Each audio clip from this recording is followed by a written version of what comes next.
சிலர்லாம் ஆஃபீஸ்க்கு போகும்போது பார்த்தீங்கன்னா அவ்வளோ ஜாலியாக இருப்பாங்க. ஆனால் அதுவே வீட்டுக்குள்ளே போனால் போதும் ஏன்டா வீட்டுக்குள்ளே போகணும்னு இருக்கும். ஏன்னா எப்போ பார்த்தாலும் வீட்டுக்குள்ளே ஏதாவது ஒரு பிரச்சனை, ஒருத்தர் மாற்றி ஒருத்தர் ஏதாவது உடம்பு சரியாம வருது. திடீர்னு பார்த்தீங்கன்னா நைட்டில் தூங்கிட்டே இருப்பாங்க, திடீர்னு பார்த்தீங்கன்னா அலறிச்சு வச்சுருப்பாங்க. வீட்டில் வந்து பார்த்தீங்கன்னா அந்த ரூம் ஃப்ரெஷ்னர் அடிப்பாங்க, இல்லை ஊதுவத்தி ஏற்றி வைப்பாங்க, சாம்பிராணி போக போடுவாங்க. அந்த ஸ்மெல்லு பார்த்தீங்கன்னா ரொம்ப நாள் நிற்காதுங்க. ஏதோ ஒரு வீட்டுக்குள்ளே பிளாக் ஸ்மெல் இருந்துகிட்டே இருக்கும். இந்த மாதிரி வீட்டில் இருக்க அந்த நெகட்டிவ் எனர்ஜி, அந்த தீய சக்தியை விரட்டுறதுக்கு சித்தர்கள் ஜீவ சமாதிக்கு போகிறது மூலியமாகவும் சரி, சித்தர்கள் ஜீவ சமாதியில் போயிட்டு அந்த வழிபாடு முறை இருக்குல்ல, அது மூலியமா அதுக்கு என்ன தீர்வு?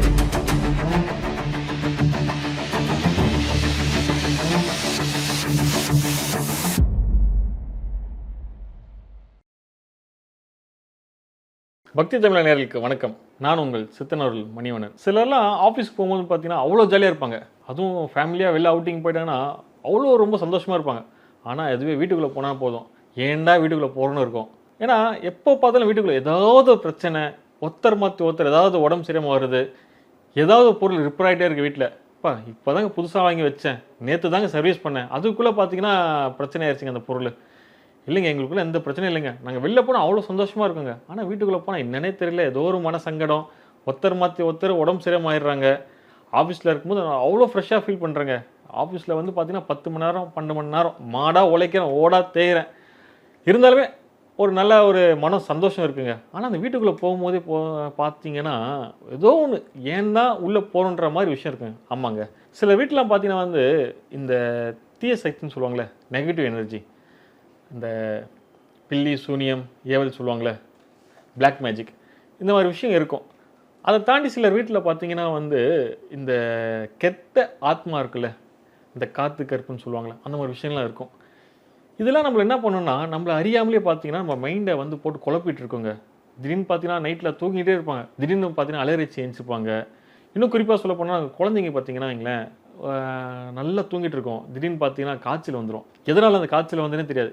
இந்த மாதிரி வீட்டில் இருக்க அந்த நெகட்டிவ் எனர்ஜி, அந்த தீய சக்தியை விரட்டுறதுக்கு நீங்கள் எந்த ஊரில் இருக்கீங்களோ அந்த ஊரில் பார்த்தீங்கன்னா ஜீவசமாதி இருக்குங்க. ஆமாங்க, இருக்கிறதுலே இந்தியாவிலே பார்த்தீங்கன்னா நம்ம தமிழ்நாட்டில் தான் ஜீவசமாதின்றது ரொம்ப அதிகம். சித்தர்கள் ஜீவசமாதி நீங்கள் உங்கள் வீட்டு பக்கத்தில் இருக்க, அப்படி இல்லையா உங்கள் ஊர் பக்கத்தில் இருக்க ஜீவசமாதிக்கு போங்க, சித்தர்கள் ஜீவசமாதிக்கு போங்க. அங்கே போயிட்டு உட்காருங்க. ஆனால் நீங்கள் நினைக்கும் போது போக முடியாது, ஏன்னா அங்கே நிறைய தடங்கள் வரும். ஏன்னா இந்த பிளாக் மேஜிக் விஷயம்லாம் வீட்டுக்குள்ளே இருக்கும்போது அது நம்ம மனசை ஃப்ரீயாக ஏங்க விடாது. இருந்தாலும் ஒரு வைராக்கியமாக உங்கள் குலதெய்வத்தை வேண்டிக்கிட்டு நீங்கள் ஜீவசமாதிக்கு போங்க. நீங்கள் ஜீவசமாதிக்கு போகும்போது என்ன பண்ணுறீங்கன்னா, எலுமிச்சம்பழம் வாங்கிட்டு போயிடுங்க. ஒரு 5 எலுமிச்சம்பழம் வாங்கிட்டு போயிடுங்க. அங்கே கொடுத்தீங்கன்னா ஜீவசமாதி வச்சு நம்மகிட்ட கொடுப்பாங்க. ஏன்னா எலுமிச்சம்பழம்ன்றது பார்த்தீங்கன்னா அதுக்கு வந்து அந்த பாசிட்டிவ் எனர்ஜியை அப்சர்வ் பண்ணுறது அவ்வளோ ஒரு விஷயம் அந்த எலுமிச்சம்பழத்தில் இருக்குது. நம்ம உடம்பு சரியில்லையா, இல்லை எங்கேயாவது போகிறோமா, எலுமிச்சம்பழத்தோட விஷயம் பற்றி உங்களுக்கு எல்லாருக்கும் தெரியும். அதை எடுத்துகிட்டு வந்து நம்ம வீட்டு வாசலில் ஒன்று கட்டுங்க. அதே மாதிரி பூஜை ரூமில் ஒன்று வைங்க. மீதி இருக்க எலுமிச்சம்பழத்தை என்ன பண்ணுறீங்கன்னா பெட்ரூமில் வந்து தலைமாட்டில் ஒன்று வச்சுக்கோங்க. மீதி அந்த 2 எலுமிச்சம்பழம் அது ஜூஸ் போட்டு குடிச்சிடுங்க. இந்த மாதிரி நீங்கள் பண்ணும்போது என்ன ஆகும்னா, நம்மளை அறியாமலே பார்த்தீங்கன்னா அந்த வீட்டில் இருக்க அந்த பிளாக் மேஜிக்ன்ற விஷயம் இருக்குல்ல, அது வந்து பார்த்தீங்கன்னா எப்போ விட்டா போதுன்னு ஓடிடும். ஏன்னா சித்தர்கள் பார்த்தீங்கன்னா வந்து இயற்கைக்கு அப்பாற்பட்டவங்க. அவங்க வந்து எந்த ஒரு சக்தியாலும் கட்டுப்படுத்த முடியாது. என்னோட பர்சனல் எக்ஸ்பீரியன்ஸும் உங்கள்கிட்ட ஷேர் பண்ணுறேங்க. நம்ம மதுரை பக்கத்தில் இருந்து ஒருத்தவங்க ஃபோன் பண்ணாங்க. அவங்க பேர் கூட எனக்கு சரியாக தெரியல.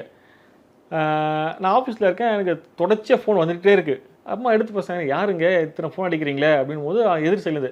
எங்கள் ஃப்ரெண்டு மாதிரி நம்பர் கொடுத்தாருங்க, இந்த மாதிரி நீங்கள் ஜீவசமாதிக்கு போக சொல்கிறீங்களாமே, போனால் எல்லா பிரச்சனையும் சரியாயிடுமே, இந்த மாதிரி என் வீட்டில் பிரச்சனை இருக்குது, எந்த ஜீவசமாதிக்கு போகிறது அப்படின் போது அவங்க ஒரு மாதிரி அறிபறியாக பேசினாங்க.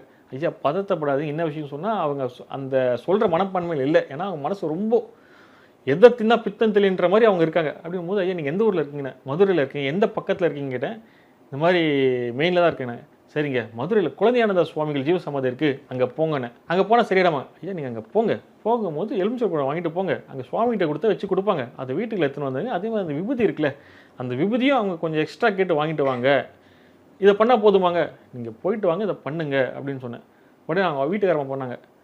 இந்த மாதிரி தாங்க எங்கள் வீட்டில் இருக்கிற பிரச்சனை மாதிரி தாங்க எங்கள் 4 வீடு தள்ளி இருந்தது. அந்த மாதிரி நான் சொன்னாங்க, யாரோ கூட்டம் வந்து அந்த சுடுகாடு பூஜைலாம் பண்ணாங்க, அப்படிங்கும்போது சரியாச்சுன்னு சொன்னாங்க. நீங்கள் என்னங்க செலவே இல்லாமல் ஜீவசமாதிக்கு போயிட்டு வாங்கன்னு சொல்கிறீங்க.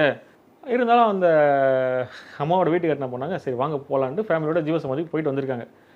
போயிட்டு வந்த உடனே ஃபோன் பண்ணுறாங்க, ஐயா இத்தனை நாள் நான் இந்த வழியாக தான் போவோம் வருவேன், ஆனால் நாங்கள் அந்த இடத்துக்கு போனதில்லை, நீங்கள் சொல்லி போனோம் அப்படின்னும் போது நாங்கள் இத்தனை நாள் பட்ட கஷ்டத்துக்கு வந்து ஒரு தீர்வுன்ற போது அந்த இடத்துல கிடச்சிதுங்க, ரொம்ப சந்தோஷங்க அப்படின் போது அவங்க அந்த ஃபீஸை போட்டு விட்டாங்க. ஐயா இந்த ஃபீஸ்லாம் எனக்கு வேண்டாம், காசுன்றது 2ஆவது விஷயம் தாங்க, பணம் முக்கியம் கிடையாதுங்க. நான் திருப்பி அவங்ககிட்ட அந்த காசை போட்டு யாருக்காவது உங்களால் முடிஞ்சால் சாப்பாடு வாங்கி கொடுங்கன்னு சொல்லிட்டேன். அப்போ தான் சொன்னாங்க அந்த அம்மா, ஐயா மன்னிச்சிடுங்க, நான் உங்களை பற்றி தெரியாமல் பேசிட்டேன். ஏன்னா அந்த அம்மா சொன்னாங்க, சுடுகாடு பூஜை பண்ணால் இது 1,00,000 செலவும் 50,000 செலவும் இந்த மாதிரி பண்ணி நாங்கள் சந்தோஷமாக இருக்கோம்னு சொன்னாங்க. அதனால தான் இந்த தெரியாமல் சொல்லிட்டேன். அம்மா இதெல்லாம் கிடையாதுங்க. சித்தர்ன்றவங்க வந்து பார்த்தீங்கன்னா இயற்கைக்கு அப்பாற்பட்டவங்க. அவங்க லைவாக அங்கே இருக்காங்க. நீங்கள் ஜீவசமாதி போகும்போதே பார்த்தீங்கன்னா இங்கே அந்த உணர்ந்தீங்களே, ஆமான்னு சொன்னாங்க. அதாவது அங்கே இருக்க அந்த பரமாத்மாவோட நம்ம ஜீவாத்மா கனெக்ட் ஆகும்போது பார்த்தீங்கன்னா இதெல்லாம் பார்த்தீங்கன்னா அந்த ஆன்மாக்களோட அந்த விஷயங்க. அது போயிட்டு நம்ம அந்த உணரும் போது தான் வந்து அந்த விஷயம் புரியும். ஸோ அப்படின்னும் போது இன்றைக்கி அந்த வீட்டில் வந்து அந்த பிரச்சனைன்றது தேர்ந்து அவங்க ரொம்ப சந்தோஷமாக இருக்காங்க.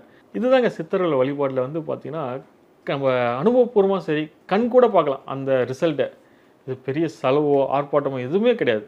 ஒரு எளிய ஒரு வழிபாடு முறை தான் சித்தர்கள் ஜீவசமாதிக்கு போய் அங்கே இருக்க அந்த விபூதியும் ஆகட்டும், நம்ம வச்சு கொடுக்குற அந்த பழத்தை வாங்கி வீட்டில் வைக்கும் போதே போதும். அந்த எப்படியாப்பட்ட ஒரு விஷயமாகட்டும், அந்த பில்லி சூனி ஏவல் குத்தி சாத்தான் அப்புறமா சைத்தான் இன்னொன்னும் சொல்கிறாங்களே, அது எல்லாமே பார்த்தீங்கன்னா ஐயா விட்டால் போதும் இந்த வீட்டிலேருந்து ஓடுறாங்க. அந்த எலுமிச்சப்பழத்துக்கு அவ்வளோ ஒரு மகிமை.